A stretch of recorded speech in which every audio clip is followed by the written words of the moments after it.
Hi all, welcome back. അപ്പോൾ ഇന്ന് നമ്മൾ എല്ലാവർക്കും എളുപ്പത്തിൽ ചെയ്യാൻ പറ്റിയിട്ടുള്ള ഒരു സ്നാക്കാണ് കേട്ടോ ചെയ്യുന്നത്. അപ്പോൾ നമുക്കിത് എങ്ങനെയാണ് തയ്യാറാക്കുക എന്നുള്ളതൊന്ന് നോക്കാം. അപ്പോൾ വീഡിയോയിലേക്ക് പോകുന്നതിന് മുമ്പ് നിങ്ങൾ ആദ്യമായിട്ടാണ് ഈ ചാനൽ കാണുന്നതെന്നുണ്ടെങ്കിൽ സബ്സ്ക്രൈബ് ചെയ്തിട്ടില്ലാത്തവരാണെങ്കിൽ ഒന്ന് സബ്സ്ക്രൈബും കൂടെ ചെയ്യണേ. അപ്പോൾ നമ്മുടെ ഈ ഒരു സ്നാക്ക് ഉണ്ടാക്കാൻ വേണ്ടിയിട്ട് ഞാനിവിടെ ഒരു അരക്കപ്പ് വെള്ളക്കടല നന്നായിട്ട് കുതിർത്ത് വെച്ചിട്ടുണ്ട്. അപ്പോൾ കടല നന്നായിട്ട് കുതിർന്ന് കിട്ടണം കേട്ടോ, എന്നാലേ ഉള്ളൂ അരിഞ്ഞ് കിട്ടുക. അപ്പോൾ തലേന്ന് രാത്രി വെള്ളത്തിലിട്ടാൽ നമുക്ക് പിറ്റേന്ന് അരച്ചെടുക്കാം. ഇനി നമുക്കിത് വെള്ളം കൂറ്റി കളഞ്ഞതിന് ശേഷം മിക്സിയുടെ ജാറിലേക്ക് ഇട്ട് കൊടുക്കാം. ഒട്ടും വെള്ളം ഇല്ലാതെ വേണം കേട്ടോ നമ്മൾ അരച്ചെടുക്കാൻ വേണ്ടിയിട്ട്. അപ്പോൾ കുറച്ചായിട്ട് ഇട്ട് അരച്ചെടുത്താൽ മതി. അപ്പോൾ ഞാനിതിൻ്റെ പകുതി മാത്രമേ ജാറിലേക്ക് ഇട്ട് കൊടുത്തിട്ടുള്ളൂ. ഇനി നമുക്ക് ആദ്യം ഇതൊന്ന് അരച്ചെടുക്കാം. ഒരുപാട് ഫൈനായിട്ട് അരച്ചെടുക്കണ്ട, ഇതുപോലെ കുറച്ചൊരു തരിയോട് കൂടി അരച്ചെടുത്താൽ മതി. ഇനി നമുക്ക് ബാക്കിയുള്ള കടലയും കൂടെ ഇതേ ജാറിലേക്ക് തന്നെ ഇട്ട് കൊടുക്കാം. പിന്നെ നമുക്കിതിലേക്ക് ഒരു ചെറിയ സവാള ഇതുപോലെ ഒന്ന് മുറിച്ചതും കൂടെ ഇട്ട് കൊടുക്കുന്നുണ്ട്. സവാള ചെറുത് എടുത്താൽ മതി കേട്ടോ, കാരണം സവാള അരിഞ്ഞ് വരുമ്പോൾ നമ്മളെ കടലയിൽ വെള്ളം കൂടി പോവും. അപ്പോൾ ചെറുത് മാത്രം എടുത്താൽ മതി. പിന്നെ ഒരു 2 വെളുത്തുള്ളിയും കൂടെ ഇട്ട് കൊടുക്കുന്നുണ്ട്. പിന്നെ ഒരു പച്ചമുളക് ഇതുപോലെ ഒന്ന് മുറിച്ചെടുത്തത് ഇട്ട് കൊടുക്കുന്നുണ്ട്. പച്ചമുളക് അത്യാവശ്യം എരിവുണ്ട് കേട്ടോ. എരിവ് ഇല്ലാത്ത പച്ചമുളകാണെങ്കിൽ എരിവിനനുസരിച്ചിട്ട് ചേർത്ത് കൊടുക്കാം. പിന്നെ അതുപോലെ ഒരു പിടി മല്ലിയിലയും കൂടെ ചേർത്ത് കൊടുക്കുന്നുണ്ട്. ഇനി ഇതിലേക്ക് 1/4 ടീസ്പൂണ് ചെറിയ ജീരകത്തിൻ്റെ പൊടിയും പാകത്തിനുള്ള ഉപ്പും 1/4 ടീസ്പൂണ് കുരുമുളക് പൊടിയും, പിന്നെ കുരുമുളക് എരിവ് നോക്കിയിട്ട് അതിനനുസരിച്ചിട്ട് ചേർത്ത് കൊടുക്കാം കേട്ടോ.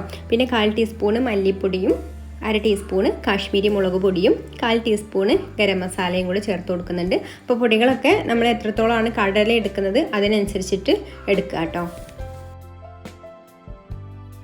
ഇനി നമുക്ക് ജാറടച്ച് വെച്ചിട്ട് ഇതൊന്ന് അരച്ചെടുക്കാം. അപ്പോൾ നമ്മുടെ രണ്ടാമത്തെ ബാച്ചും അതുപോലെ തന്നെ അരച്ചെടുത്തിട്ടുണ്ട്. ഞാൻ പറഞ്ഞതുപോലെ തന്നെ ചെറിയൊരു തരിയോട് കൂടിയിട്ട് അരച്ചെടുക്കുക. നല്ല ഫൈനായിട്ട് അരച്ചെടുക്കേണ്ട ആവശ്യമില്ല. ഇനി നമുക്കിത് കൈകൊണ്ട് നന്നായിട്ട് ഇതുപോലെ ഒന്ന് കുഴച്ചെടുക്കാം, എല്ലാം ഒന്ന് യോജിച്ച് കിട്ടാൻ വേണ്ടി. അപ്പോൾ ഉപ്പൊക്കെ നോക്കിയിട്ട് ഉപ്പ് കുറവുണ്ടെങ്കിൽ ഈ ഒരു സമയത്ത് ചേർത്ത് കൊടുക്കാം കേട്ടോ.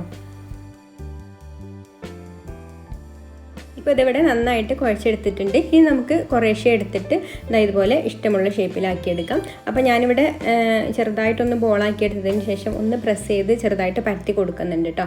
കട്ട്ലറ്റിൻ്റെ ഒക്കെ ആ ഒരു ഷേപ്പിലാണ് പരത്തിയെടുക്കുന്നത്. എന്നാൽ ഒരുപാട് വലിപ്പത്തിലല്ല, ഇതുപോലെ ചെറുതായിട്ടാണ് കേട്ടോ പരത്തിയെടുക്കുന്നത്. പിന്നെ ഒരുപാട് നമ്മളത് പരത്തിയെടുക്കുകയാണെങ്കിൽ മക്കൊക്കെ ഇങ്ങനെ വിള്ളൽ വരും കേട്ടോ. അപ്പോൾ അതില്ലാതെ ഇതുപോലെ ചെറുതായിട്ട് പരത്തിയെടുക്കാം, അല്ലെങ്കിൽ ബോൾസ് ആക്കിയിട്ട് അങ്ങനെയും ചെയ്യാം കേട്ടോ. അപ്പോൾ ഞാനിതാ ഇതുപോലെയാണ് ആക്കിയെടുക്കുന്നത്.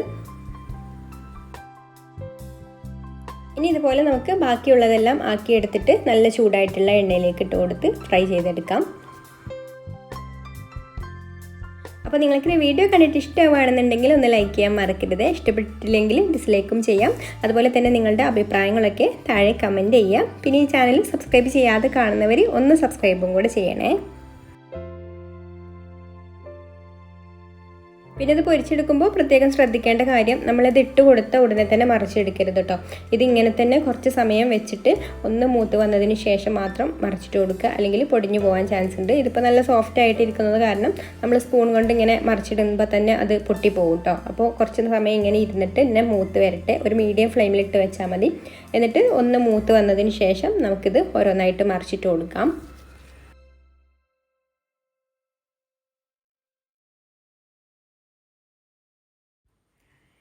അപ്പോൾ തിരിച്ചിട്ട് കൊടുത്തതിന് ശേഷം പിന്നെ ഒരു മീഡിയം ഫ്ലെയിമിൽ തന്നെ ഫ്രൈ ചെയ്തെടുക്കുക. എന്നിട്ട് എല്ലാതും ഇതുപോലെ എണ്ണയുടെ മുകളിൽ ഇങ്ങനെ പൊങ്ങി നിൽക്കുന്ന സമയത്ത് നമുക്ക് ഫ്ലെയിം കൂട്ടി കൊടുത്തിട്ട് നന്നായിട്ടൊന്ന് മൂപ്പിച്ചെടുക്കാം. അപ്പോൾ ഈ ഒരു സമയത്ത് തിരിച്ചു മറിച്ചൊക്കെ ഇട്ട് കൊടുത്തിട്ട് ഫ്ലെയിം കൂട്ടി വെച്ചിട്ട് മൊരിച്ചെടുക്കാം കേട്ടോ. ഇതിപ്പോൾ ഉള്ളൊക്കെ നന്നായിട്ട് വെന്ത് വന്നിട്ടുണ്ട്. അപ്പോൾ മുകളിലേക്ക് പൊന്തി വന്നാൽ ഇതിൻ്റെ ഉള്ളൊക്കെ വെന്ത് വന്നു എന്നാണ് അർത്ഥം.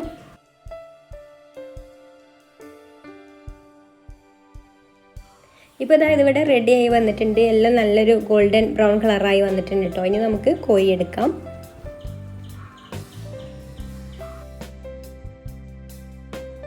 അപ്പോൾ എല്ലാവർക്കും ഈസി ആയിട്ട് ഉണ്ടാക്കാൻ പറ്റുന്ന അറേബ്യൻ സ്നാക്കായ ഫലാഫൽ ഇവിടെ റെഡി ആയിട്ടുണ്ട്. അപ്പോൾ ഇനി മറ്റൊരു നല്ല റെസിപ്പിയുമായിട്ട് അടുത്ത വീഡിയോയിൽ കാണാം. Thank you for watching.